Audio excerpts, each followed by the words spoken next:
नमामीशमीशाननिर्वाणरूपम् विभुं व्यापकं ब्रह्मवेदस्वरूपम्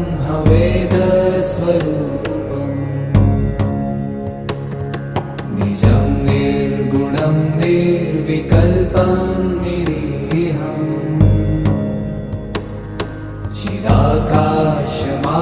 चिदाकाशमाकाशवासं भजेऽहम्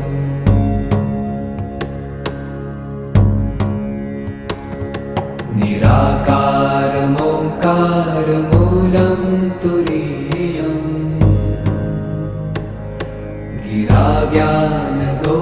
गिराज्ञानगोतीतमीशं